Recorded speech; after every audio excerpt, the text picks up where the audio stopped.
I hope you are all well. Today, we've got a big story to talk about, one that could affect not just tech companies and foreign workers, but also the future of jobs and innovation in the US. So grab a coffee, get comfortable, and let's break this down together. So here's what happened. On September 19th, President Donald Trump signed a new proclamation that puts a massive price tag on H-1B visas. If you don't know what those are, H-1Bs are special work visas that allow foreign professionals, usually in fields like tech, engineering, and healthcare, to come work in the US. And here's the jaw-dropping part.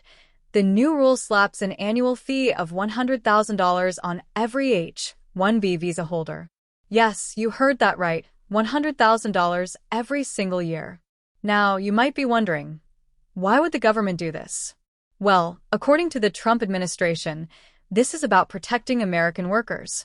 They argue that companies often hire foreign talent because it's cheaper than hiring domestically.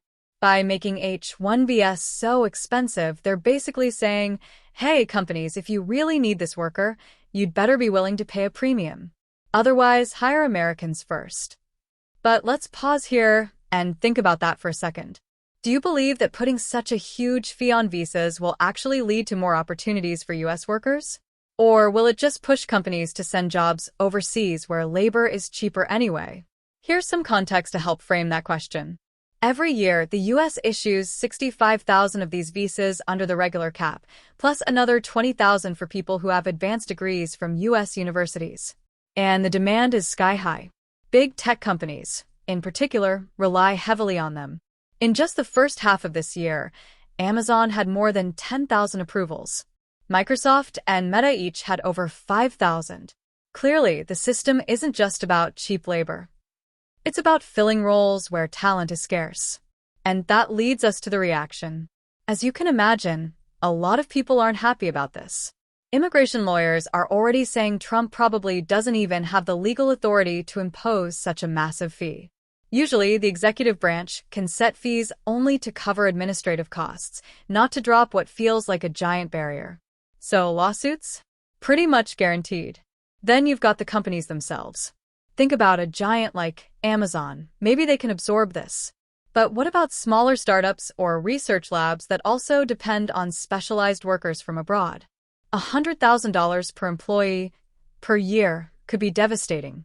Imagine running a startup with 5 foreign engineers and suddenly being hit with $500,000 in fees. Could your business survive? On the flip side, there are people cheering this move. Supporters argue that it will finally force companies to look inward, invest in training American workers, and stop relying on lower-paid foreign talent. And honestly, that sounds great in theory. But here's a question for you. Are companies actually prepared to spend the time and money it takes to train people at home? Or will they just decide it's easier to move more of their operations to countries with friendlier policies? And let's not forget the human impact here. The vast majority of H-1B visa holders come from countries like India and China. For many of them, working in the US isn't just about a job. It's about building a life, supporting family, or gaining opportunities they can't get at home. If this fee sticks, how many of those dreams get cut short? How many talented people might decide to take their skills elsewhere, maybe to Canada or Europe, where immigration policies are more welcoming? And if that happens, what does that mean for America's global competitiveness in industries like artificial intelligence, healthcare, or advanced engineering? Now, let's talk about the unknowns. First, how will this actually be enforced? Will the fee apply to existing visa holders or only new ones? Will there be any exceptions, like for nonprofits, hospitals, or universities? Right now, we don't really know. And second, how will Congress and the courts react? If legal experts are right that this exceeds presidential authority, then this could be tied up in lawsuits for months, maybe years. And that brings me to the bigger picture. Policies like this raise a really important question. How do we strike the balance between protecting local workers and staying open to global talent? Is it possible to do both? Or do we inevitably end up choosing one over the other?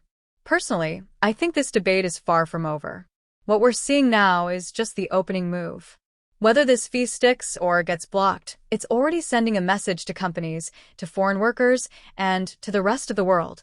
America is rethinking how it wants to handle skilled immigration, and the ripple effects could last far beyond this administration. So, what do you think? Should companies be forced to pay more if they want to hire foreign workers?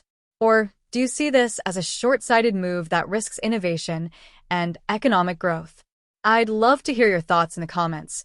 This is one of those issues where every perspective really adds to the conversation. All right, friends, that's all for today's breakdown. If you found this video helpful or interesting, please give it a thumbs up. It really helps the channel grow. And if you haven't already, make sure to hit that subscribe button and turn on notifications so you don't miss future updates. Share this with a friend who's into tech, politics, or global issues. I think they'll find it fascinating too. Thanks so much for spending some time with me today, and I'll see you in the next one. Take care.